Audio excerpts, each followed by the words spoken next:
ഗ്രീഡിൻ്റെ അക്കാഡമിയുടെ പുതിയൊരു ക്ലാസ്സിലേക്ക് സ്വാഗതം. നമ്മളൊന്ന് പഠിക്കുന്നത് 9ാമത്തെ ചാപ്റ്ററിൻ്റെ പേര് Gandhiji and freedom struggle. Gandhiji and freedom struggle എന്ന ഈ ഒരു ചാപ്റ്ററിൽ നമ്മൾ പ്രധാനമായിട്ട് പഠിക്കാൻ പോകുന്നത് 1917 തൊട്ട് 1947 വരെ 1917 തൊട്ട് 1947 വരെ വരുന്ന കാലഘട്ടത്തിൽ നമ്മുടെ ഇന്ത്യയുടെ രാഷ്ട്രീയത്തിൽ നടന്ന പ്രധാനപ്പെട്ട കുറച്ച് കാര്യങ്ങളെ പറ്റിയിട്ടാണ്. ഓക്കെ, 1915 ജനുവരി 9 മഹാത്മാഗാന്ധി സൗത്ത് ആഫ്രിക്കയിൽ നിന്ന് ഇന്ത്യയിലേക്ക് വരുന്നത്.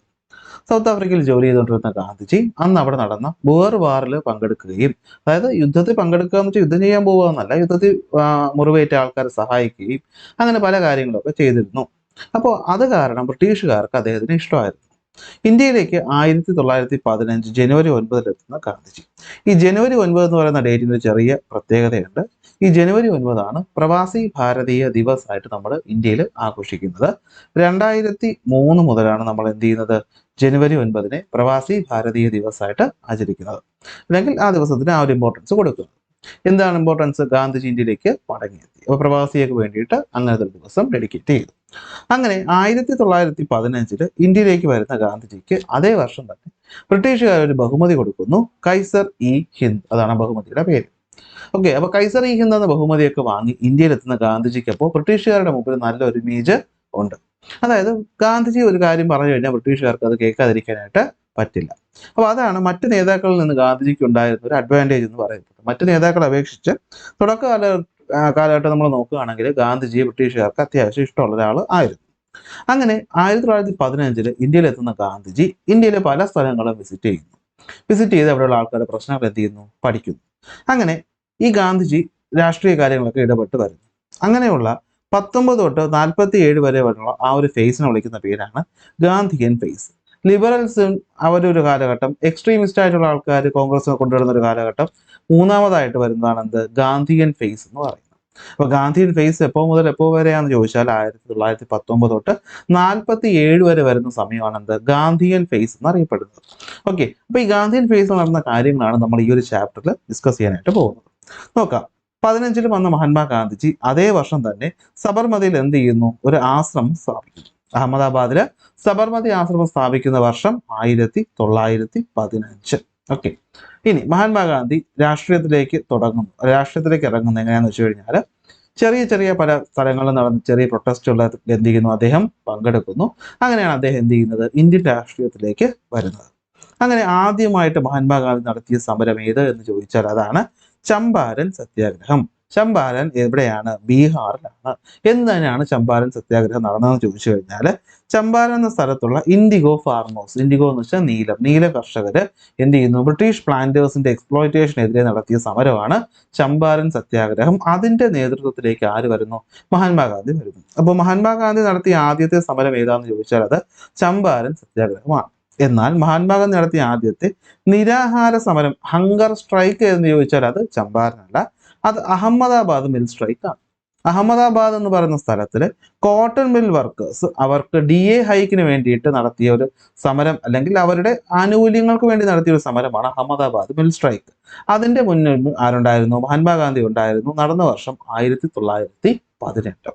അതിൽ മഹാത്മാഗാന്ധി എന്ത് ചെയ്യുന്നു, നിരാഹാര സമരം നടത്തുന്നു. 35% DA എന്ത് ചെയ്യുന്നത്, അവർക്ക് ആ ഒരു സമയത്ത് അനുവദിച്ചു കൊടുക്കുന്നത്. ഈ ശതമാനം എത്രയാണെന്ന് മുന്നിൽ എന്ത് ചെയ്തിട്ടുണ്ട്, എക്സാമിന് ചോദിച്ചിട്ടുണ്ട്. അപ്പോൾ ജസ്റ്റ് അതൊന്ന് നോക്കി വയ്ക്കുക. അതേ വർഷം തന്നെ മഹാത്മാഗാന്ധി നടത്തിയ മറ്റൊരു സ്ട്രൈക്കാണ് ഖേദ സത്യാഗ്രഹം. ഖേദ ഗുജറാത്തിൽ തന്നെയാണ്. അതേ വർഷം തന്നെയാണ് ഈ അഹമ്മദാബാദ് കഴിഞ്ഞിട്ട് ഒരാഴ്ചയോ എന്തോ കഴിഞ്ഞിട്ടാണ് എന്ത് ചെയ്യുന്നത്, ഖേദ സത്യാഗ്രഹം വരുന്നത്. അതായത് നാച്ചുറൽ കലാമിറ്റി കാരണം അവിടുത്തെ ക്രോപ്പ് ഫെയിലിയർ ഉണ്ടാകും. അപ്പോൾ അതിന് വേണ്ടിയിട്ട് ബ്രിട്ടീഷുകാർ ടാക്സ് കളക്ട് ചെയ്യുന്നുണ്ടായിരുന്നു ഇന്ത്യക്കാരിൽ നിന്ന്. ഈ ടാക്സ് റിലാക്സ് ചെയ്യണം എന്ന് പറഞ്ഞുകൊണ്ട് ഗുജറാത്തിലെ കർഷകർ നടത്തിയ സമരമാണ് ഖേദ സത്യാഗ്രഹം. അതിലും ആരുണ്ടായിരുന്നു? മഹാത്മാഗാന്ധി ഉണ്ടായിരുന്നു. അപ്പോൾ ഇതൊക്കെ ചെറിയ സ്ഥലങ്ങൾ നടന്നതാണ്. എന്നാൽ ഇന്ത്യ മൊത്തത്തിൽ മഹാത്മാഗാന്ധിയുടെ പേര് ഫേമസ് ആയ ഒരു ഇവന്റ് എന്ന് പറയുന്നത് ഈ റൗലറ്റ് ആക്ടുമായിട്ട് ബന്ധപ്പെട്ടിട്ടാണ്. റൗലറ്റ് ആക്ട് എന്ന് വെച്ചാൽ ബ്രിട്ടീഷുകാർ കൊണ്ടുവന്ന ഒരു നിയമമാണ്. ഈ നിയമം അനുസരിച്ച് ബ്രിട്ടീഷുകാർക്ക് ഏതൊരു വ്യക്തിയെയും അറസ്റ്റ് ചെയ്യാൻ, അതുപോലെ തന്നെ എന്താണ് ജുഡീഷ്യൽ നമുക്ക് സിമ്പിളായിട്ട് ഇങ്ങനെ പറയാം, വാറന്റ് ഇല്ലാതെ അറസ്റ്റ് ചെയ്യാനും, അതുപോലെ പ്രത്യേക ട്രൈബ്യൂണലുകൾ വെച്ചിട്ട് അവർക്ക് ശിക്ഷ കൊടുക്കാനും ജാമ്യം നിഷേധിക്കാനും ഒക്കെ ഉള്ള അവകാശം ബ്രിട്ടീഷുകാർക്ക് കൊടുത്ത ഒരു നിയമമാണ് റൗലറ്റ് ആക്ട്. സ്വാഭാവികമായിട്ട് ഇന്ത്യക്കാർ അതിനെതിരെ പ്രൊട്ടസ്റ്റ് ചെയ്യും. 1919 ഏപ്രിൽ 6 നമ്മൾ എന്ത് ചെയ്യുന്നു, കരിദിനം അല്ലെങ്കിൽ ബ്ലാക്ക് ഡേ ആയിട്ട് എന്താണ് ആക്കാനായിട്ട് തീരുമാനിക്കുക. അങ്ങനെ ഒരു കരിദിനം അതിനെതിരെ റൗലറ്റ് ആക്ട് എന്നെതിരെ. അപ്പോൾ അതിനായിട്ട് എന്താ പറ്റുന്നതെന്ന് വെച്ച് കഴിഞ്ഞാൽ നമ്മുടെ രാജ്യത്തുള്ള മൊത്തം ആൾക്കാർ എന്ത് ചെയ്യുന്നു, സമരവും പ്രക്ഷോഭങ്ങളും ഒക്കെ സംഘടിപ്പിക്കുന്നു. അപ്പോൾ നോർമലായിട്ട് ബ്രിട്ടീഷുകാർ അതിനെ എതിർക്കുന്നു, പ്രധാന നേതാക്കളെ അറസ്റ്റ് ചെയ്യും. അങ്ങനെ ഈ പറയുന്ന പഞ്ചാബിൽ അമൃത്സർ എന്ന് പറയുന്ന സ്ഥലത്ത് വെച്ച്, അല്ലെങ്കിൽ നമുക്ക് എന്ത് പറയാൻ പറ്റും, ഈ പറയുന്ന അമൃത്സർ എന്ന് പറയുന്ന സ്ഥലത്ത് വെച്ചിട്ട് ഒരു യോഗം കൂടുകയാണ്. എന്തിനെന്ന് വെച്ച് കഴിഞ്ഞാൽ ഡോക്ടർ സത്യപാലും ഡോക്ടർ സൈഫുദ്ദീൻ കിച്ലു എന്ന് പറയുന്ന രണ്ട് പ്രധാനപ്പെട്ട നേതാക്കളായിരുന്നു. ഇവരെ ഈ പറയുന്ന പ്രൊട്ടസ്റ്റിന്റെ പേരിൽ എന്ത് ചെയ്യുന്നു, അറസ്റ്റ് ചെയ്യുന്നു. അപ്പൊ അവിടുത്തെ ആൾക്കാർ ഇതിനെതിരെ എന്ത് ചെയ്യുന്നു, ഒരു മീറ്റിംഗ് വിളിച്ചു കൂട്ടുന്നു. എവിടെ വെച്ചിട്ട്? ജാലിയൻ വാല ബാഗ് എന്ന് പറയുന്ന ഒരു സ്ഥലത്ത് വെച്ചിട്ട്. അതൊരു ഗാർഡനാണ്, മതിലൊക്കെ ഉള്ളൊരു ഗാർഡൻ. അപ്പൊ അവിടെ വെച്ച് എന്ത് ചെയ്യുന്നു, ഒരു പ്രൊട്ടസ്റ്റ് വിളിച്ച് കൂട്ടുന്നു. 13 ഏപ്രിൽ 1919 സമാധാനപരമായ ഒരു മീറ്റിംഗ് ആയിരുന്നു. പക്ഷെ എന്താ പറ്റിയെന്ന് വെച്ച് കഴിഞ്ഞാൽ ബ്രിട്ടീഷ് ഉദ്യോഗസ്ഥര് ഈ പറയുന്ന സമാധാനമായിട്ട് പ്രൊട്ടസ്റ്റ് നടത്തിയ ആൾക്കാർക്കെതിരെ എന്ത് ചെയ്യുന്നു, വെടിവെക്കുകയാണ് ചെയ്യുന്നത്. അതിന് ഉത്തരവ് കൊടുത്ത വ്യക്തിയാണ് റെജിനാൾഡ് ഡയർ. ഓക്കെ, 2 ഡയറിനെ പറ്റി നമുക്ക് പഠിക്കാനുണ്ട്. ഇതാണ് ആര്? റെജിനാൾഡ് ഡയർ, ഈ പറയുന്ന വെടിവയ്പ്പിന് ഉത്തരവ് കൊടുത്ത പോലീസ് ഉദ്യോഗസ്ഥൻ.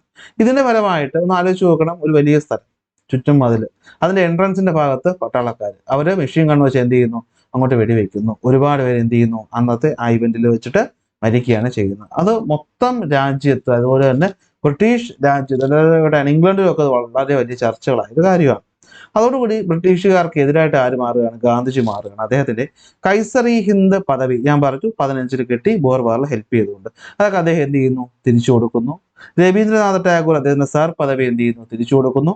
അങ്ങനെ ഇവരൊക്കെ എന്ത് ചെയ്യുന്നു, നന്നായിട്ട് സമരത്തിലേക്ക് ഇറങ്ങുന്നു. 1919 ഇതിലൂടെയാണ് എന്ത് ആരംഭിക്കുന്നത്? ഗാന്ധിയൻ ഫേസ് ആരംഭിക്കുന്നത്. അപ്പോൾ ജാലിയൻ വാലാബാഗിനെ പറ്റി പറയുമ്പോൾ എടുത്തു പറയേണ്ട ഒരു വ്യക്തിയാണ് ഉദ്ധം സിംഗ് എന്ന് പറയുന്നത്, നിങ്ങൾ കേട്ടിട്ടുണ്ടായിരിക്കും. അന്ന് ഈ ജാലിയൻ വാലാബാഗ് മാസേക്കർ നടക്കുന്ന സമയത്ത് അവിടുത്തെ ലഫ്റ്റനന്റ് ഗവർണർ ആയിരുന്ന മൈക്കിൾ ഡയറിനെ ഫോളോ ചെയ്ത് അദ്ദേഹത്തിന്റെ റിട്ടയർമെന്റ് ഫംഗ്ഷനിൽ വെച്ച് വെടിവെച്ച് കൊല്ലുന്ന ആരാണ്? ഉദ്ധം സിംഗ് എന്ന് പറയുന്നത്. അദ്ദേഹം കൊന്നത് മൈക്കിൾ ഡയറിനെയാണ്, ആരെയല്ല, റെജിനാൾഡ് ഡയറിനല്ല. അത് ഓർത്ത് വയ്ക്കുക. റെജിനാൾഡ് ഡയറാണ് ഉത്തരവ് കൊടുത്തത്, പക്ഷേ മൈക്കിൾ ഡയർ അന്നത്തെ ഗവർണർ ജനറൽ ആണ്. അദ്ദേഹത്തിന് എന്ത് ചെയ്യുന്നു, അദ്ദേഹത്തിന്റെ സ്ഥലത്ത് പോയി തന്നെ വെടിവെച്ച് കൊല്ലുന്ന ആളാണ് ആര്? ഉദ്ധം സിംഗ് എന്ന് പറയുന്നത്. അങ്ങനെ ഗാന്ധിജി ആക്റ്റീവ് പൊളിറ്റിക്സിലേക്ക് വരുന്നു. ആ ഒരു സമയത്ത് നമ്മുടെ ഇന്ത്യയിൽ നടക്കുന്ന ഒരു പ്രൊട്ടസ്റ്റാണ് ഖിലാഫത്ത് മൂവ്മെന്റ്. ഖിലാഫത്ത് മൂവ്മെന്റ് മുസ്ലിങ്ങളുമായിട്ട് ബന്ധപ്പെട്ട് വന്ന ഒരു കാര്യം ആണ്. കാരണം മുസ്ലിങ്ങളുടെ ആത്മീയ നേതാവാണ് എന്താണ് നമ്മുടെ ഖലീഫ, നമ്മുടെ തുർക്കി എന്ന് പറയുന്ന രാജ്യത്തിന്റെ രാജാവ്, അതാണ് ഖലീഫ എന്ന് പറയുന്നത്. അപ്പൊ ഈ ഖലീഫയ്ക്കെതിരെ ബ്രിട്ടീഷുകാർ തിരിക്കുന്നു. കാരണം 1-ാം ലോക മഹായുദ്ധം നടക്കുന്ന സമയത്ത് തുർക്കിയും ഖലീഫയും ഒക്കെ ബ്രിട്ടീഷിനെതിരായിട്ടായിരുന്നു നിന്നിരുന്നത്. അപ്പോൾ നോർമലായിട്ട് 1-ാം ലോക മഹായുദ്ധത്തിൽ ഈ പറയുന്ന ബ്രിട്ടീഷിന്റെ സംഘമാണ് ജയിക്കുന്നത്. അപ്പോൾ അവരെന്ത് ചെയ്യുന്നു, ഖലീഫയ്ക്കെതിരെ ഒരുപാട് കാര്യങ്ങളും നിയമങ്ങളൊക്കെ കൊണ്ടുവരുന്നു, അവരെ ഒതുക്കുന്നു. ഇതിൽ ഇഷ്ടപ്പെടാത്ത മുസ്ലിങ്ങളായിട്ടുള്ള ആൾക്കാർ എന്ത് ചെയ്യുന്നു, ബ്രിട്ടീഷിനെതിരെ നടത്തുന്ന പ്രൊട്ടസ്റ്റാണ് ഖിലാഫത്ത് മൂവ്മെന്റ്. ഈ ഖിലാഫത്ത് മൂവ്മെന്റ് ഇന്ത്യയിൽ നയിച്ച 2 വ്യക്തികളാണ് മൗലാന ഷൗക്കത്ത് അലിയും മൗലാന മുഹമ്മദ് അലിയും. അവരെ ചുരുക്കം വിളിക്കുന്ന പേരാണ് അലി ബ്രദേഴ്സ്. ശ്രദ്ധിക്കേണ്ട കാര്യം, ഖിലാഫത്ത് പ്രസ്ഥാനത്തിന്റെ പ്രസിഡന്റ് ആരെന്ന് ചോദിച്ചാൽ അവിടെ ഉത്തരം എന്ന് പറയുന്നത് ഗാന്ധിജിയാണ്. അപ്പൊ ഗാന്ധിജിക്ക് ഖിലാഫത്ത് പ്രസ്ഥാനത്തിൽ എന്താ കാരണം എന്ന് ചോദിച്ചു കഴിഞ്ഞാൽ, okay, Gandhiji believed that the Khilafat movement would strengthen the solidarity formed among the Hindus and the Muslims during the anti-Rowlatt Act movement. അന്ന് നടക്കുന്ന anti-Rowlatt Act movement നടക്കുക. അപ്പോൾ അതിൽ ഹിന്ദുക്കൾ ഓൾറെഡി ഉണ്ട്, മുസ്ലിങ്ങളെയും കൂടി അതിലേക്ക് കൊണ്ടുവരണമെങ്കിൽ അവരുടെ പ്രക്ഷോഭത്തിൽ എന്ത് ചെയ്യണം, നമ്മളും കൂടെ ചേരണം. അപ്പൊ അങ്ങനെ ചേർന്ന് കഴിയുമ്പോൾ ഹിന്ദു മുസ്ലിങ്ങൾ ഒരുമിച്ച് നിൽക്കുകയും അങ്ങനെ നിന്ന് കഴിഞ്ഞാൽ ബ്രിട്ടീഷിനെതിരെ നന്നായിട്ട് പോരാടാൻ പറ്റുമെന്ന് ആര് വിശ്വസിച്ചു? ഗാന്ധിജി വിശ്വസിച്ചു. അങ്ങനെ ഈ പറയുന്ന ഖിലാഫത്ത് പ്രസ്ഥാനത്തിന്റെ പ്രസിഡന്റായിട്ട് ആര് മാറുകയാണ്? മഹാത്മാഗാന്ധി മാറുകയാണ്. ഒക്ടോബർ 17, 1919 ഖിലാഫത്ത് ഡേ ആയിട്ട് എന്ത് ചെയ്യുന്നു, പ്രഖ്യാപിക്കുകയും ചെയ്യും. ഇനിയാണ് ശ്രദ്ധിക്കേണ്ട കാര്യം, മഹാത്മാഗാന്ധി ആദ്യമായിട്ട് കേരളത്തിലോട്ട് വരുന്നത് 1920-ലാണ്. അങ്ങനെ ഈ 1920 മഹാത്മാഗാന്ധി എന്തിനു വന്നു എന്ന് ചോദിച്ചാൽ അത് ഖിലാഫത്ത് പ്രസ്ഥാനമായിട്ട് ബന്ധപ്പെട്ട് മൗലാന ഷൗക്കത്ത് അലിയുടെ കൂടെയാണ് ഗാന്ധിജി ആദ്യമായിട്ട് എങ്ങോട്ട് വരുന്നത്, കേരളത്തിലോട്ട് വരുന്നത്. അങ്ങനെ കേരളത്തിൽ ഈ പറയുന്ന പ്രക്ഷോഭങ്ങളൊക്കെ കത്തി നിൽക്കുന്ന സമയം. ഏത് പ്രക്ഷോഭം? ഖിലാഫത്ത് പ്രക്ഷോഭം ഒരറ്റത്ത്. പോരാതെ അപ്പൊ തന്നെ എന്ത് ചെയ്യുന്നു, കോൺഗ്രസിന്റെ സെഷൻസും കേരളത്തിൽ വരുന്നു. അപ്പൊ ഇത് രണ്ടും കൂടി ആകുമ്പോഴത്തേക്കും കേരളത്തിൽ അത്യാവശ്യം രാഷ്ട്രീയപരമായിട്ട് ബ്രിട്ടീഷിനെതിരെ പല പല മൂവ്മെന്റുകൾ നടക്കുകയാണ്. അപ്പൊ അവിടെ നടന്നൊരു പ്രധാനപ്പെട്ട പ്രക്ഷോഭമാണ് മലബാർ കലാപം 1921. അതൊരു കലാപം എന്ന് വിളിക്കാൻ കാരണം എന്താണെന്ന് വെച്ച് കഴിഞ്ഞാൽ അതിൽ കുറെ നല്ല കാര്യങ്ങളും ഉണ്ട്, എന്നാൽ കുറച്ച് നെഗറ്റീവ് ആയിട്ടുള്ള കാര്യങ്ങളും ഉണ്ട്. ഓക്കെ, ഖിലാഫത്ത് മൂവ്മെന്റ് നടക്കുന്നുണ്ട്. അപ്പൊ ഇതിന്റെ ബന്ധപ്പെട്ട് ഖിലാഫത്ത് മൂവ്മെന്റ് എന്ന് പറയുമ്പോൾ മുസ്ലിംസ് ആയിരിക്കും. അപ്പൊ നമ്മൾ മാപ്പിളമാർ എന്നാണ് അറിയപ്പെട്ടിരുന്നത്. മലബാർ ആ റീജിയൻ ഉണ്ടായിരുന്ന മുസ്ലിംസിനെ വിളിക്കുന്ന പേരാണ് മാപ്പിളമാർ. അപ്പോൾ ഇവർ ഖിലാഫത്ത് മൂവ്മെൻറ്റുമായിട്ട് മുന്നോട്ട് പോകുന്നു. ബ്രിട്ടീഷുകാർ നോർമലായിട്ട് എന്ത് ചെയ്യുന്നു, ഇവർക്കെതിരെ തിരിയുന്നു. ഇതോടൊപ്പം തന്നെ അന്നത്തെ അവിടുത്തെ പറയുന്ന ഹിന്ദു ലാൻഡ് ലോഡ്സ്, അവിടുത്തെ ജമ്മിമാരും ഒക്കെ എന്ത് ചെയ്യുന്നു, ഇവർക്കെതിരെ തിരിയുന്നു എന്നാണ് പറയുന്നത്. അപ്പോൾ എന്താ പറ്റുന്നതെന്ന് വെച്ച് കഴിഞ്ഞാൽ പെട്ടെന്ന് വടക്കേ വീട്ടിൽ മുഹമ്മദ് എന്ന് പറയുന്ന പൂക്കോട്ടൂർ, ഇതിനെ പൂക്കോട്ടൂർ കലാപം എന്ന് മലബാർ റെബലിനെ വിളിക്കും കേട്ടോ. എന്തുകൊണ്ടെന്ന് വെച്ചാൽ പൂക്കോട്ടൂരുള്ള വലിയ വടക്കേ വീട്ടിൽ മുഹമ്മദ് എന്ന് പറയുന്ന ഇവരുടെ നേതാവിനെ ബ്രിട്ടീഷുകാരെ അറസ്റ്റ് ചെയ്യുന്നു. അതോടൊപ്പം തന്നെ അലി മുസ്ലിയാറിനെയും അറസ്റ്റ് ചെയ്യാൻ പോകുന്നു എന്ന് അറിയുന്നു. നോർമലി അവിടെയുള്ള മാപ്പിളമാർ എന്ത് ചെയ്യുന്നു, അവർ കുറച്ച് ദേഷ്യത്തിലാവുന്നു. അവർ ആ നാട്ടിലുണ്ടായിരുന്ന പല ഈ പറയുന്ന ഹിന്ദു ലാൻഡ് ലോഡ്സിനെയും അവരുടെ വീട്ടിൽ കയറി അവരെയൊക്കെ കൊന്നുകളയുകയും അവിടെ സ്വത്തൊക്കെ പിടിച്ചെടുക്കുകയും അങ്ങനെ ആ ഒരു സ്ഥലത്തിന്റെ കൺട്രോൾ ബ്രിട്ടീഷ് പോലീസുകാരെ കയ്യിൽ നിന്ന് ആര് പിടിച്ചെടുക്കുന്നു, ഈ പറയുന്ന മാപ്പിളമാർ പിടിച്ചെടുക്കുന്നത്. ഈ ഒരു ഇവന്റിനെയാണ് എന്ത് ചെയ്യുന്നത്, മലബാർ റെബിലിയൻ എന്ന് വിളിക്കുന്നത്. ഓക്കെ, അപ്പോൾ മലബാർ റെബിലിയന്റെ ഇമ്മീഡിയറ്റ് കോസ് എന്ന് വെച്ചാൽ എന്തായിരുന്നു, അലി മുസ്ലിയാറും അതുപോലെ വടക്കേ വീട്ടിൽ മുഹമ്മദിനെ അറസ്റ്റ് ചെയ്യുന്നതിനോട് ബന്ധപ്പെട്ട് ഇവർ എന്ത് ചെയ്യുന്നു, പ്രൊട്ടസ്റ്റ് നടത്തുന്നു. നോർമലായിട്ടും ബ്രിട്ടീഷുകാർ ഈ പ്രൊട്ടസ്റ്റിനെ അടിച്ചമർത്തുകയാണ് ചെയ്യുന്നത്. അങ്ങനെ ഏതാണ്ട് 90ഓളം ആൾക്കാരെ എന്ത് ചെയ്യുന്നു, ഇതിന്റെ പേരും പറഞ്ഞ് അറസ്റ്റ് ചെയ്യുന്നുണ്ട്. അവരെ ഈ പറയുന്ന തിരൂര്, മലപ്പുറത്തെ തിരൂരിൽ നിന്നും കോയമ്പത്തൂരിലേക്ക് കൊണ്ടുപോകുന്നത് എങ്ങനെയാന്ന് വെച്ച് കഴിഞ്ഞാൽ ഒരു ട്രെയിനിലാണ്. ട്രെയിനിൽ നമ്മൾ ഗുഡ്സ് ട്രെയിൻ എന്ന് പറയില്ലേ, ആ ഗുഡ്സ് ട്രെയിനിലെ ബോഗിക്കകത്താണ് ഈ 90 പേരെ അടച്ചിട്ട് എന്ത് ചെയ്യുന്നത്, തിരൂരിൽ നിന്ന് കോയമ്പത്തൂരിലോട്ട് കൊണ്ടുപോകും. അങ്ങനെ യാത്രക്കിടയ്ക്ക് പോത്തന്നൂർ എന്ന് പറയുന്ന സ്ഥലത്ത് വെച്ച് ഇത് തുറന്നു നോക്കിയപ്പോൾ അതിനകത്തുണ്ടായിരുന്ന 72 പേരും എന്ത് ചെയ്തു, ശ്വാസം കിട്ടാതെ മരിക്കുന്നു. ഈ ഒരു ഇവന്റിനെയാണ് നമ്മൾ എന്ത് വിളിക്കുന്നത്, വാഗൺ ട്രാജഡി എന്ന് വിളിക്കുന്നത്. അപ്പോൾ വാഗൺ ട്രാജഡി നടന്നത് 10 നവംബർ 1921. അപ്പോൾ എന്താ സംഭവം എന്ന് വെച്ചാൽ ഒന്നുമില്ല, ഇതിൽ നിന്ന് അതായത് ഈ പറയുന്ന മലബാർ കലാപത്തിൽ പിടിക്കപ്പെട്ട പ്രതികളിലായിട്ടുള്ള 90 പേരെ തിരൂരിൽ നിന്ന് കോയമ്പത്തൂരിലോട്ട് കൊണ്ടുപോകുന്നത് ട്രെയിനിലാണ്. ഗുഡ്സ് ട്രെയിനിലെ ബോഗിക്കകത്ത് അടച്ച് കൊണ്ടുപോകുന്നു. ഈ കൊണ്ടുപോകുന്ന വഴിക്ക് ശ്വാസം കിട്ടാതെ ഇവർ മരിക്കുന്നു. പോത്തന്നൂർ എന്ന് പറയുന്ന സ്ഥലത്ത് വെച്ചാണ് തുറന്നു നോക്കിയത്. അപ്പോൾ 72 പേര് എന്ത് ചെയ്തിട്ടുണ്ടായിരുന്നു, ശ്വാസം കിട്ടാതെ മരിച്ചിട്ടുണ്ടായിരുന്നു. ഈ ഇവന്റിനെ വിളിക്കുന്ന പേരാണ് വാഗൺ ട്രാജഡി. അത് നമുക്ക് എന്തുമായിട്ട് ബന്ധപ്പെട്ട്, ഈ പറയുന്ന ഖിലാഫത്ത് പ്രസ്ഥാനമായിട്ട് ബന്ധപ്പെട്ട് അറിഞ്ഞിരിക്കേണ്ട കാര്യമാണ്. നോക്കാം. Next, Mahatma Gandhi 19 anti Rowlatt act മൂവ്മെന്റുമായിട്ട് വരുന്നു. 20 അദ്ദേഹത്തിന്റെ നേതൃത്വത്തിൽ വരുന്ന മറ്റൊരു സംഭവമാണ് നോൺ കോപ്പറേഷൻ മൂവ്മെന്റ്. അപ്പോൾ നോൺ കോപ്പറേഷൻ മൂവ്മെന്റ് എന്താണെന്ന് വെച്ച് കഴിഞ്ഞാൽ, നോക്കി, നമ്മുടെ നാഷണൽ കോൺഗ്രസ് INC ഉണ്ട്, ഇന്ത്യൻ നാഷണൽ കോൺഗ്രസ്, എല്ലാ വർഷവും എന്ത് ചെയ്യാറുണ്ട്, ഓരോ സെഷൻസ് വെക്കാറുണ്ട്. വർഷത്തിന്റെ അവസാനമാണ് വയ്ക്കുന്നത്. എന്നാൽ ചില പ്രത്യേക നിയമങ്ങൾ പാസ്സാക്കാൻ വേണ്ടിയിട്ട് അവർ സ്പെഷ്യൽ സെഷൻസ് വയ്ക്കാറുണ്ട്. അങ്ങനെ കൽക്കട്ടയിൽ വെച്ചിട്ട് ലാലാ ലജ്പത് റായ് ലീഡറായിട്ടുള്ള ഒരു സ്പെഷ്യൽ സെഷൻ വിളിച്ചു കൂട്ടുകയും അവിടെയാണ് നമ്മൾ എന്ത് ലോഞ്ച് ചെയ്യുന്നത്, നോൺ കോപ്പറേഷൻ മൂവ്മെന്റ് കൊണ്ടുവരുന്നത്. അതായത് ഗാന്ധിജിയുടെ ആണ് അതിന്റെ ലീഡർ എന്ന് പറയുന്നത്. നോൺ കോപ്പറേഷൻ മൂവ്മെന്റ് എന്ന് വെച്ചാൽ എന്തായിരിക്കും, ബ്രിട്ടീഷുകാരുമായിട്ട് സഹകരിക്കാതിരിക്കുക. അപ്പോൾ എങ്ങനെ സഹകരിക്കാതിരിക്കുക, ഇത് 2 രീതിയിലാണ് നടക്കുന്നത്. ഒന്ന് ബൈ ബോയ്കോട്ടിങ് ആൻഡ് ത്രൂ, രണ്ടാമത്തേത് കൺസ്ട്രക്റ്റീവ് പ്രോഗ്രാംസ്. എന്ന് വെച്ചാൽ ഒന്ന് ബ്രിട്ടീഷുകാരുമായി അവർ ബന്ധപ്പെട്ട എല്ലാ സാധനത്തിനെയും ബോയ്കോട്ട് ചെയ്യുക, ഉപരോധിക്കുക, അത് വേണ്ടാന്ന് വയ്ക്കുക. മറ്റൊന്നെന്താണ്, കൺസ്ട്രക്റ്റീവ് പ്രോഗ്രാം കൊണ്ടുവരിക. എന്താണെന്ന് നമുക്ക് നോക്കാം. ബോയ്കോട്ട് ചെയ്യുക എന്ന് വെച്ചാൽ എന്താണ്, ഫോറിൻ ക്ലോത്ത്, അതുപോലെ ടാക്സ് അടയ്ക്കാതിരിക്കുക, ബ്രിട്ടീഷുകാരുടെ ജോലികളിൽ നിന്ന് എന്ത് ചെയ്യുക, ഇന്ത്യക്കാർ റിസൈൻ ചെയ്യുക. ബ്രിട്ടീഷുകാർ പറയുന്നത്, അപ്പോൾ നമുക്ക് ഇന്ത്യയിൽ അന്ന് ബ്രിട്ടീഷുകാരുടെ ഭരണം നടക്കുന്നത്, എന്നാൽ അവർ ഇന്ത്യക്കാരല്ലല്ലോ. എന്നാൽ ഇന്ത്യക്കാരായ ഒരുപാട് സ്റ്റാഫ് അവിടെ വർക്ക് ചെയ്യുന്നുണ്ട്, ഇന്ത്യക്കാരെ അവരുടെ പ്രോഡക്റ്റ് വാങ്ങിച്ച് ഉപയോഗിക്കുന്നുണ്ട്. അപ്പോൾ ഇതൊക്കെ എന്ത് ചെയ്യുക, നിർത്തുക. ബ്രിട്ടീഷുകാരുടെ ഒരു തരത്തിലുള്ള സഹകരണവും ഉണ്ടാക്കാതിരിക്കുക. അപ്പോൾ എങ്ങനെയാണ്, അവരന്ന് ജോലി വേണ്ടെന്ന് വയ്ക്കുക, അവരന്ന് സാധനങ്ങൾ വേണ്ടെന്ന് വയ്ക്കുക, അവർക്ക് അങ്ങോട്ടും ഇങ്ങോട്ടും നികുതി എന്ത് ചെയ്യുക, കൊടുക്കാതിരിക്കുക. അങ്ങനെ ബ്രിട്ടീഷുകാരുമായിട്ട് പിണങ്ങി നടക്കുന്ന പരിപാടിയാണ് നോൺ കോപ്പറേഷൻ മൂവ്മെന്റ്. ഇതിന് രണ്ടാമത്തെ ഫേസ് എന്ന് വെച്ചാൽ എന്താണ്, കൺസ്ട്രക്റ്റീവ് പ്രോഗ്രാം എന്ന് വെച്ചാൽ എന്താണ്, ഇവർക്ക് എതിരായിട്ട് ഇന്ത്യക്കാർ ഒരുമിക്കണമല്ലോ. അപ്പോൾ ഹിന്ദു മുസ്ലിമാണ് ഇവിടെ ഉണ്ടായിരുന്ന പ്രധാനപ്പെട്ട 2 കമ്മ്യൂണിറ്റി. ഹിന്ദു മുസ്ലിം ഐക്യം കൊണ്ടുവരിക, ഇന്ത്യയിൽ നിർമ്മിച്ച സാധനങ്ങൾ തന്നെ ഇന്ത്യയിൽ ഉപയോഗിക്കുക, അതിന് നമ്മൾ ഖാദി പ്രസ്ഥാനം എന്നൊക്കെ പറയും. അതുപോലെ അൺടച്ചബിലിറ്റി ഇല്ലാതാക്കുക, നാഷണൽ സ്കൂളുകൾ ഉണ്ടാക്കുക, അതായത് ഇന്ത്യക്കാരുടെ സാധനങ്ങൾ വരിക, ബ്രിട്ടീഷുകാരുടെ സാധനങ്ങൾ ഉപയോഗം നിർത്തുക. ഇതാണ് നോൺ കോപ്പറേഷൻ മൂവ്മെന്റ് എന്ന് പറയുന്നത്. ഇതങ്ങനെ നല്ല രീതിയിൽ ഫേമസ് ആയിട്ട് വരികയായിരുന്നു. പല സ്ഥലത്ത് നിന്ന് ആൾക്കാർ ഇതിലേക്ക് പങ്കെടുക്കുന്നു. അതായത് ആദ്യകാലത്തൊക്കെ ഈ കോൺഗ്രസിന്റെ ആക്ടിവിറ്റീസിൽ എല്ലാവരും ഒന്നും തൃപ്തരായിരുന്നില്ല, എല്ലാവരും പങ്കെടുക്കൂലായിരുന്നു. എന്നാൽ ഇതൊക്കെ വന്നപ്പോഴത്തേക്ക് എല്ലാവർക്കും മനസ്സിലായി, ഒരു എയിം കിട്ടി, ഒരു ഡയറക്ഷൻ കിട്ടി, അവർ എന്ത് ചെയ്യാൻ തുടങ്ങി, ഈ ബ്രിട്ടീഷിനെതിരെ ഇങ്ങനെ കാര്യങ്ങളൊക്കെ കൊണ്ടുവന്ന് നല്ല രീതിയിൽ പ്രൊട്ടസ്റ്റ് നടന്നുകൊണ്ടിരിക്കുന്ന സമയത്ത് ഒരു ചെറിയ പ്രശ്നം ഉണ്ടാകും. 20 തുടങ്ങുന്നു, 2 വർഷം കഴിഞ്ഞ് 1922 ആയപ്പോഴത്തേക്കും ഒരു ഇവന്റ് നടക്കുന്നു. അതിന്റെ പേരാണ് ചൗരി ചൗര ഇൻസിഡന്റ്. ഉത്തർപ്രദേശിൽ ചൗരി ചൗര എന്ന് പറയുന്ന സ്ഥലത്ത് വെച്ചിട്ട് ഇങ്ങനെ ആൾക്കാർ ബ്രിട്ടീഷിനെതിരെ പ്രൊട്ടസ്റ്റ് നടത്തുന്നു. അതിനെതിരെ പോലീസുകാർ എന്ത് ചെയ്യുന്നു, അവരെ അതിനെ അടിച്ചൊതുക്കാനായിട്ട് ശ്രമിക്കുന്നു, ലാത്തി ചാർജും മറ്റും നടത്തുന്നു. അപ്പൊ ഇതില് എന്താണ് പ്രകോപിതരായിട്ടുള്ള നാട്ടുകാർ തിരിച്ചെന്ത് ചെയ്യുന്നു, പോലീസ് സ്റ്റേഷന് തീയിടും. അതായത് ഇവര് ചൗരി ചൗര എന്ന് പറയുന്ന സ്ഥലത്തുള്ള പോലീസ് സ്റ്റേഷൻ വളയുകയും അവിടെ പോലീസ് സ്റ്റേഷൻ തീയിടുകയും അങ്ങനെ 22 പോലീസുകാർ ഈ പറയുന്ന സ്റ്റേഷനകത്ത് കിടന്ന് എന്ത് ചെയ്യുന്നു, വെന്ത് മരിക്കുകയും ചെയ്യുന്നു. അപ്പൊ ഇവിടെ പ്രശ്നം എന്താ വെച്ച് കഴിഞ്ഞാൽ ഇത് നെഗറ്റീവ് ആയിട്ടുള്ള രീതിയാണ്. മഹാത്മാഗാന്ധിയുടെ സത്യാഗ്രഹം എന്ന് പറയുന്ന ഒരു മാർഗമുണ്ടല്ലോ, നോൺ വയലൻസിൽ പോകുന്ന മാർഗം, അതിനെതിരെ വന്നതുകൊണ്ട് ഗാന്ധിജി ഇതിലൊട്ടും തൃപ്തനാവാതിരിക്കുകയും അദ്ദേഹം ഉടൻ തന്നെ എന്ത് ചെയ്യുന്നു, നോൺ കോപ്പറേഷൻ മൂവ്മെന്റിനെ പിൻവലിക്കുകയും ചെയ്യും.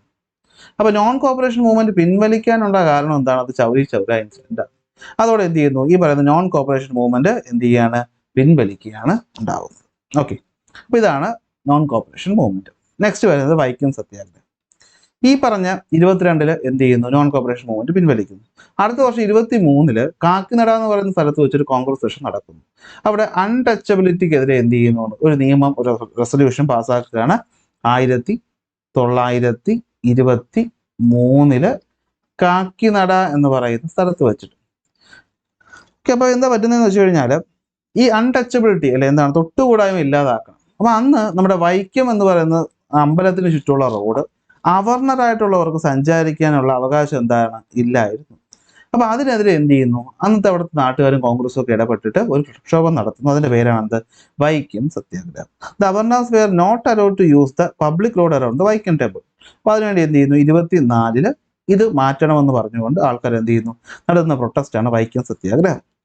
ഈ വൈക്കം സത്യാഗ്രഹം നടക്കുന്നുകൊണ്ടിരിക്കുന്ന സമയത്ത് തന്നെ മഹാത്മാഗാന്ധി പറഞ്ഞിട്ട് എന്ത് ചെയ്യുന്നു, മന്നത്ത് പത്മനാഭൻ എന്ന് പറയുന്ന ഒരു നേതാവുണ്ട്. അദ്ദേഹം എന്ത് ചെയ്യാണ്, നവംബർ 1 1924 വൈക്കത്ത് നിന്നും തിരുവനന്തപുരത്തേക്ക് ഒരു ജാഥ നയിക്കുന്നു.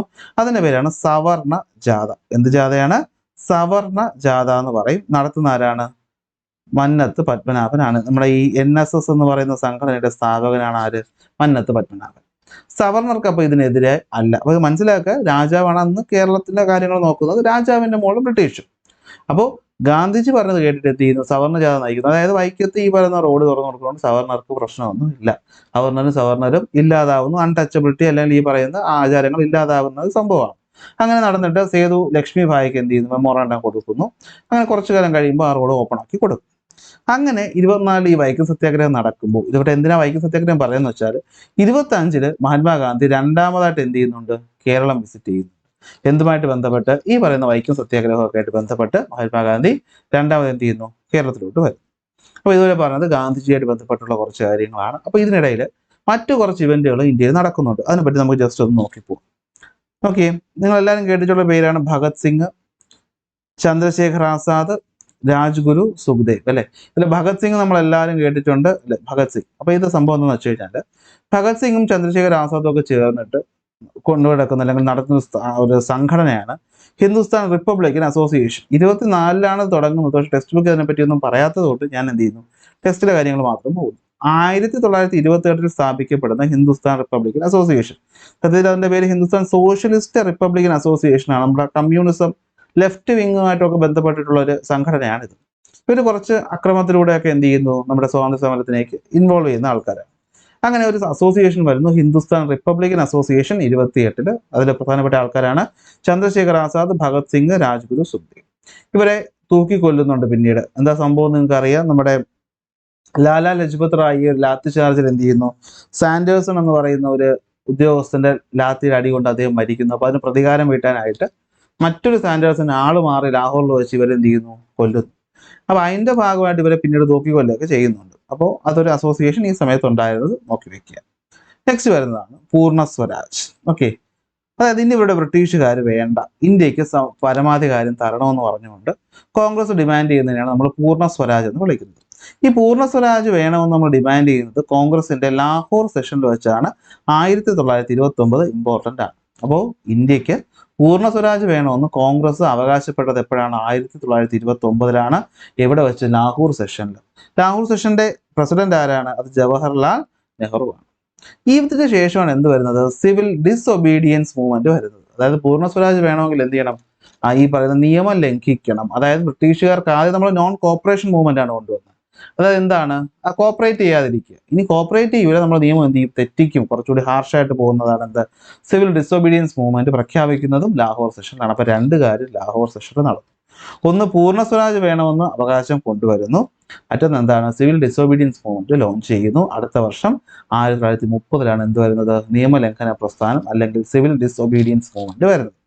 നോക്കാം സിവിൽ ഡിസോബീഡിയൻസ് മൂവ്മെന്റ്. അതിലേറ്റ് വരുന്ന ഇമ്പോർട്ടൻ്റ് ആയിട്ടുള്ള ഒരു ഇവന്റ് ആണ് എന്ത്, നമ്മുടെ ഉപ്പ് സത്യാഗ്രഹം. 12 മാർച്ചിന് ദണ്ഡി എന്ന് പറയുന്ന കടപ്പുറത്തേക്ക് സബർമതിയിൽ നിന്ന് ഗാന്ധിജിയും 78 ഫോളോവേഴ്സും ചേർന്ന് ഒരു കാൽനട യാത്ര നടത്തുന്നു. എന്തിനു വേണ്ടിയിട്ടെന്ന് വെച്ച് കഴിഞ്ഞാൽ സോൾട്ട് ലോ ബ്രേക്ക് ചെയ്യുക എന്ന് വെച്ചാൽ ഇന്ത്യയിൽ സ്വന്തമായിട്ട് സോൾട്ട് ഉത്പാദിപ്പിക്കാൻ പാടില്ല, ബ്രിട്ടീഷുകാർ കൊണ്ടുവരുന്ന സോൾട്ട് തന്നെ ഉപയോഗിക്കണം. മാത്രമല്ല സോൾട്ടിന്റെ നികുതി എന്ത് ചെയ്തു, ഇരട്ടിയായിട്ട് മാറ്റി. അപ്പൊ ഇതിനെതിരെ പ്രക്ഷോഭമായിട്ട് സോൾട്ട് നിയമം അല്ലെങ്കിൽ ഉപ്പ് നിയമം ലംഘിക്കൂ എന്ന് പറഞ്ഞുകൊണ്ട് മഹാത്മാഗാന്ധി 78 ഫോളോവേഴ്സും 375 കിലോമീറ്റർ നടക്കുന്നു. 12 ഏപ്രിലിന് തുടങ്ങി 12 മാർച്ചിന് തുടങ്ങി 6 ഏപ്രിൽ ആയപ്പോൾ ഇവിടെ എത്തി, ദണ്ഡി കടപ്പുറത്തെത്തി. ഇവിടെ വെച്ച് എന്ത് ചെയ്യുന്നു, അദ്ദേഹം ഈ പറയുന്ന സോൾട്ട് നിയമം ലംഘിക്കുന്നു. ഇതിനെ വിളിക്കുന്ന പേരാണ് ഉപ്പു സത്യാഗ്രഹം. സി കൃഷ്ണൻ നായർ, ടൈറ്റസും ശങ്കരൻ എഴുത്തച്ഛനിന്റെ പ്രത്യേകത എന്താണ്, രാഘവ പൊതുവാൾ, അങ്ങനെ 4 കേരളീയർ എന്ത് ചെയ്തിട്ടുണ്ടായിരുന്നു, അന്ന് ഗാന്ധിജിയോടൊപ്പം ഉപ്പു സത്യാഗ്രഹത്തിൽ പങ്കെടുത്തിട്ടുണ്ട്. എത്ര പേര്, 4 പേര്. സി കൃഷ്ണൻ നായർ, ടൈറ്റസ്, ശങ്കരൻ എഴുത്തച്ഛൻ, അതുപോലെ രാഘവ പൊതുവാൾ, 4 പേര് മലയാളികൾ ഗാന്ധിജിയോടൊപ്പം അന്ന് ഉപ്പു സത്യാഗ്രഹത്തിലുണ്ടായി. ഇതുപോലെ ഇന്ത്യയിലെ പല സ്ഥലത്തും ഉപ്പു സത്യാഗ്രഹം നടക്കുന്നുണ്ട്. പേഷ്വാറില് ഖാൻ അബ്ദുൾ ഗാഫർ ഖാന്റെ നേതൃത്വത്തിൽ നടക്കുന്നു. അതിനുശേഷം അദ്ദേഹം വിളിക്കുന്ന പേരാണ് എന്ത്, ഫ്രോണ്ടിയർ ഗാന്ധി. ഇതാണ് ഫ്രോണ്ടിയർ ഗാന്ധി എന്നറിയപ്പെടുന്നത് ഖാൻ അബ്ദുൾ ഗാഫർ ഖാൻ. ഖുദായി ഖിദ്മഗാർ എന്ന് പറയുന്ന ഒരു സംഘടനയൊക്കെ പിന്നീട് തുടങ്ങുന്നു, അത് വേറൊരു സമയം നമുക്ക് പറയാം. അതുപോലെ നമ്മുടെ നോർത്ത് ഈസ്റ്റിലെ മണിപ്പൂരിലെ ഗൈഡലു എന്ന് പറയുന്ന ഒരു 13 വയസ്സുള്ള പെൺകുട്ടിയൊക്കെ എന്ത് ചെയ്യുന്നു, സിവിൽ ഡിസോബീഡിയൻസ് മൂവ്മെന്റിൽ പങ്കെടുക്കുന്നു. അതിനുശേഷം അവരെ ക്യൂൻ ഓഫ് നാഗാസ് എന്നൊക്കെ എന്ത് ചെയ്യുന്നുണ്ട്, അറിയുന്നുണ്ട്, ഓർത്ത് വയ്ക്കുക. കേരളത്തില് 13 ഏപ്രിലാണ് എന്ത് ചെയ്തത്, ഉപ്പ് നിയമം ലംഘിക്കുന്നത്. 6 ഏപ്രിലില് മഹാത്മാഗാന്ധി, അത് കഴിഞ്ഞ് 12 ഏപ്രിൽ ആയപ്പോഴത്തേക്കും എന്ത് ചെയ്യുന്നു, കേരളത്തില് സത്യാഗ്രഹം എന്ത് ചെയ്യുന്നു, നടത്തുന്നു. പ്രധാനപ്പെട്ട ലീഡേഴ്സ് കെ മാധവൻ നായരും മൊയ്തു മൗലവിയും. പ്രധാനപ്പെട്ട കേരളത്തിലെ സെന്റേഴ്സ് ഏതൊക്കെയാണെന്ന് ചോദിച്ചു കഴിഞ്ഞാൽ, ഒന്ന് കോഴിക്കോട് നേതാവ് എന്ന് പറയുന്ന മുഹമ്മദ് അബ്ദുൾ റഹ്മാനും പി കൃഷ്ണപിള്ളയുമാണ്. അടുത്ത് കണ്ണൂരിലെ പയ്യന്നൂർ ആരാണ്, കെ കേളപ്പനാണ്. ഈ കെ കേളപ്പനാണ് കേരള ഗാന്ധി എന്ന് അറിയപ്പെടുന്നത്. ഓക്കെ, അപ്പം കേരളത്തിൽ എന്ത് ചെയ്യുന്നു, ഉപ്പ് സത്യാഗ്രഹം നടക്കും. അടുത്ത വർഷം 31 കേരളത്തിൽ നടക്കുന്ന മറ്റൊരു സത്യാഗ്രഹമാണ് ഗുരുവായൂർ സത്യാഗ്രഹം. ഗുരുവായൂർ അമ്പലത്തില് ഗാന്ധിജി എന്ത് ചെയ്യുന്നു, ഹിന്ദുക്കളെയും കൂടി കയറ്റണം എന്ന് എന്ത് ചെയ്യുന്നു, ആവശ്യപ്പെടുകയാണ്. ആരുടെ അടുത്ത്, സാമൂതിരിയുടെ അടുത്ത്. സാമൂതിരി പറഞ്ഞു പറ്റൂല. അപ്പൊ എന്ത് ചെയ്യും, കെ കേളപ്പനും മറ്റുള്ള നേതൃത്വത്തിൽ ഒരു സമരം നടക്കുന്നു. അങ്ങനെ പിന്നീട് ഗുരുവായൂർ അമ്പലത്തിലേക്ക് എന്ത് ചെയ്യാൻ പറ്റും, അവർണർക്കും കയറാനുള്ള അവകാശം കിട്ടും. തൊട്ടടുത്ത വർഷം 32 നടക്കുന്ന ഇവന്റാണ് പൂനെ പാക്ട്. പൂനെ പാക്ടിൽ ഒപ്പുവെക്കുന്നത് ആരൊക്കെ, മഹാത്മാഗാന്ധിയും അംബേദ്കറും. ഏർവാഡ ജയിലിൽ വെച്ച് മഹാത്മാഗാന്ധി ഒരു നിരാഹാര സമരം നയിക്കുകയാണ്. എന്തിനു വേണ്ടിയിട്ടെന്ന് വെച്ച് കഴിഞ്ഞാൽ ബ്രിട്ടീഷ് ഗവൺമെന്റ് കമ്മ്യൂണൽ അവാർഡ് എന്ന് പറയുന്ന ഒരു സംഭവം കൊണ്ടുവരികയാണ്. അതായത് നമ്മുടെ ആൾക്കാർക്ക് വേണ്ടി ഒരു സെപ്പറേറ്റ് ഇലക്ടറേറ്റ് കൊണ്ടുവരികയാണ്. അതായത് ഇലക്ഷന് മുസ്ലിങ്ങൾ ആയിട്ടുള്ളവർ മുസ്ലിം സ്ഥാനാർത്ഥിക്ക് വേണ്ടി വോട്ടിടും, ഹിന്ദുക്കൾ ഹിന്ദുവിന് വേണ്ടി വോട്ടിടും. അതായത് ഈ പറയുന്ന താഴ്ന്ന ജാതിക്കാരെന്ന് അന്ന് പറയപ്പെട്ടിരുന്ന ആൾക്കാർ, അവർക്ക് വേണ്ടി പ്രത്യേക ഇലക്ഷൻ, അതാണ് സെപ്പറേറ്റ് ഇലക്ടറേറ്റ് എന്ന് പറയുന്നത്. അത് കൊണ്ടുവരാൻ ആര് തീരുമാനിക്കുന്നു, റാംസേ മെക്ഡൊണാൾഡ് എന്ന് പറയുന്ന അന്നത്തെ ബ്രിട്ടീഷ് പ്രൈം മിനിസ്റ്റർ എന്ത് ചെയ്യുന്നു, ഒരു നിയമം കൊണ്ടുവരുന്നു 16 ഓഗസ്റ്റ് 32. അതിനെ വിളിക്കുന്ന പേരാണ് കമ്മ്യൂണൽ അവാർഡ്. ഇത് അംബേദ്കർ വേണമെന്ന് പറഞ്ഞിരുന്ന കാര്യമാണ്. എന്നാൽ ഗാന്ധിജി പറയും എന്താണ്, ഇങ്ങനെ ഒരു കാര്യം വന്നു കഴിഞ്ഞാൽ ഇത് എന്ത് ചെയ്യും, സെപ്പറേറ്റ് ഇലക്ടറേറ്റ് എന്ന് വെച്ച് കഴിഞ്ഞാൽ ഇത് ഈ പറയുന്ന അധകൃതരായിട്ടുള്ള ഡിപ്രസ്ഡ് ആയിട്ടുള്ള ആൾക്കാരെ മെയിൻ സ്ട്രീമിൽ നിന്ന് മാറ്റി നിർത്തുമെന്ന് മഹാത്മാഗാന്ധി വിശ്വസിക്കുകയും അതുകൊണ്ട് തന്നെ അത് മാറ്റുന്നവരെ അദ്ദേഹം നിരാഹാര സമരം നടത്തുകയും ചെയ്യുമെന്ന് പറയുന്നു. അങ്ങനെ ഈ പറയുന്ന കാര്യം രാഷ്ട്രീയ ചർച്ചകളാവുന്നു. അവസാനം എന്ത് ചെയ്യുന്നു, ഈ കമ്മ്യൂണൽ അവാർഡ് വേണ്ട അല്ലെങ്കിൽ സെപ്പറേറ്റ് ഇലക്ടറേറ്റ് വേണ്ട എന്ന് തീരുമാനിക്കുകയും മഹാത്മാഗാന്ധിയും അംബേദ്കറും കൂടെ എന്ത് ചെയ്യുന്നു, ഒരു സമാധാന സന്ധിയിൽ ഒപ്പുവെക്കുകയും ചെയ്യുന്നു. അതിന്റെ പേരാണ് എന്ത്, പൂനെ പാക്ട്. അപ്പോൾ ഇവിടെ ഒരു കാര്യം നോക്കുക, വട്ടമേശ സമ്മേളനം. ഇന്ത്യയിലെ പ്രധാനപ്പെട്ട രാഷ്ട്രീയ കാര്യങ്ങൾ ചർച്ച ചെയ്യാനായിട്ട് ബ്രിട്ടീഷുകാർ അവരുടെ സ്ഥലത്ത് വെച്ച് നടത്തിയ ഒരു മീറ്റിങ്ങിന്റെ പേരാണ് round table conference. 3 round table conference നടക്കുന്നുണ്ട്, 30, 31, 32. ഇത് 3ലും പങ്കെടുക്കുന്നത് അംബേദ്കറാണ്. മഹാത്മാഗാന്ധി പങ്കെടുക്കുന്നത് എപ്പോഴാണ്, 2ാമത്തെ വട്ടമേശ സമ്മേളനത്തിലാണ്. ആടിനെയും കൊണ്ട് പോയി എന്നൊക്കെ പറഞ്ഞ് നമ്മൾ കേട്ടിട്ടുണ്ട്. അപ്പോൾ അവരാണ് ബന്ധപ്പെട്ടാണ് എന്ത് വരുന്നത്, പൂനെ പാക്ട് വരുന്നത്. Next 42 quit India movement. അപ്പോൾ നമ്മൾ ആദ്യം എന്ത് ചെയ്തു, ഡിസൊബീഡിയൻസ് നമ്മൾ ആദ്യം എന്ത് ചെയ്തു, നമ്മൾ കോപ്പറേറ്റ് ചെയ്യാതിരുന്നു, രക്ഷയില്ല. നിയമം ലംഘിച്ചു, രക്ഷയില്ലാതെ നമ്മൾ എന്ത് പറഞ്ഞു? ക്വിറ്റ് ഇന്ത്യ, നിങ്ങൾ എന്ത് ചെയ്യണം? ഇന്ത്യ വിട്ട് പോകണം. അതായത് മഹാത്മാഗാന്ധി ഓക്കെ ബോംബെ സെഷനിലാണ് എന്ത് ചെയ്യുന്നത്? 8 ഓഗസ്റ്റ് 1942 എന്ത് വരുന്നു? ക്വിറ്റ് ഇന്ത്യ മൂവ്മെന്റ് വരുന്നു. ക്വിറ്റ് ഇന്ത്യ മൂവ്മെന്റ് എന്താണ്? ബ്രിട്ടീഷുകാർ അവരുടെ അധികാരം മൊത്തം ഹാൻഡ് ഓവർ ചെയ്തിട്ട് എന്ത് ചെയ്യണം? ഇന്ത്യ വിട്ടു പോകണം. ഈ ക്വിറ്റ് ഇന്ത്യ സമരത്തിൽ മഹാത്മാഗാന്ധി കൊണ്ടുവന്നൊരു മുദ്രാവാക്യമാണ് എന്ത്?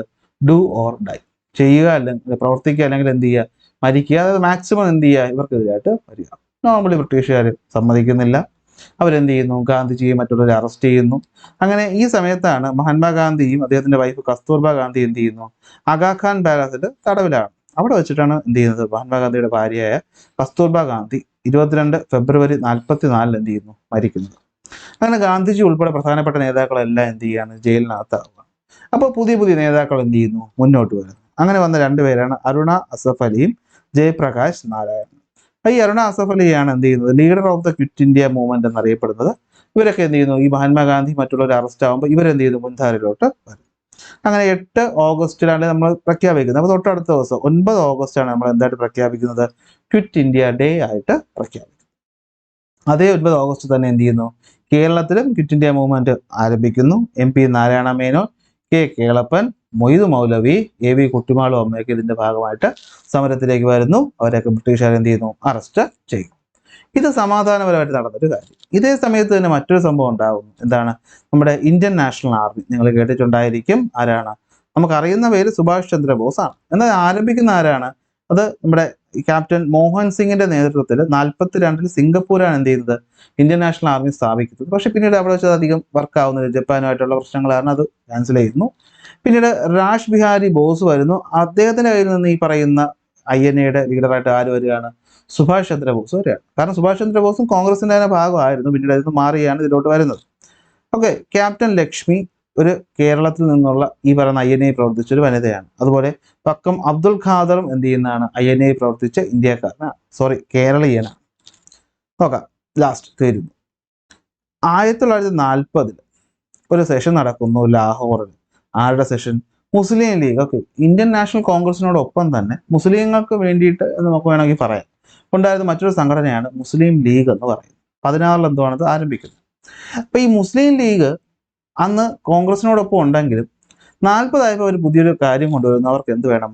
മുസ്ലിം മെജോറിറ്റിയുള്ള ആൾക്കാർക്ക് വേണ്ടിയിട്ട് പാകിസ്ഥാൻ എന്ന പേരിൽ പുതിയൊരു രാജ്യം വേണം, അല്ലെങ്കിൽ ഇന്ത്യയെ ഡിവൈഡ് ചെയ്യണമെന്ന് ഇവർ തീരുമാനിക്കുന്നു.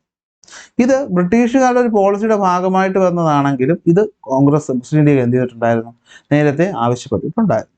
അങ്ങനെ ഡിവൈഡ് ആൻഡ് റൂൾ പോളിസിയായിട്ട് ബന്ധപ്പെട്ടാണ് ഇത് വരുന്നത്. അങ്ങനെ പിന്നീട് എന്ത് ചെയ്യുന്നു? ഇന്ത്യയെ വിഭജിക്കുന്നു. അങ്ങനെ 14 ഓഗസ്റ്റ് 1947 ജവഹർലാൽ നെഹ്റു എന്ത് ചെയ്യുന്നു? ഇന്ത്യ ഇൻഡിപെൻഡന്റ് ആണെന്നുള്ള കാര്യം പ്രഖ്യാപിക്കുന്നു. ആ 14 ഓഗസ്റ്റിൽ തന്നെ എന്ത് ചെയ്യുന്നു? പാകിസ്ഥാൻ എന്ന രാജ്യം രൂപീകരിക്കുന്നു. തൊട്ടടുത്ത ദിവസം 15 ഓഗസ്റ്റിൽ ഇന്ത്യ എന്ന രാജ്യം എന്ത് ചെയ്യുന്നു? ഇൻഡിപെൻഡന്റ് ആയിട്ട് മാറുന്നു.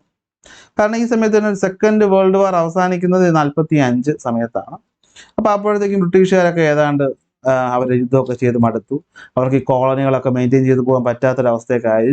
പ്ലസ് നമ്മുടെ ഈ പറയുന്ന കോൺഗ്രസ് മറ്റുള്ളവരുടെ സമരമൊക്കെ സഹിച്ച് അല്ലെങ്കിൽ അതൊക്കെ ബുദ്ധിമുട്ടാണെന്ന് മനസ്സിലാക്കി കോൺഗ്രസ് എന്ത് ചെയ്തു? കോൺഗ്രസ് അല്ല, ബ്രിട്ടീഷുകാരെ എന്ത് ചെയ്യുന്നു? ഇന്ത്യ വിട്ടു പോകും. അപ്പൊ ഇതാണ് എന്താ ഈ ഒരു ചാപ്റ്റർ എന്ന് പറയുന്നത്. വലിയൊരു ചാപ്റ്ററാണ്, ഒരുപാട് പോയിന്റുകളുണ്ട്. പലതവണ ഈ PDF വായിച്ച് പഠിച്ചാലേ നിങ്ങൾക്കത് മനസ്സിലാവും. സോ അടുത്ത ക്ലാസ് നമുക്ക് അടുത്ത ടോപ്പിക്കായിട്ട് കാണാം.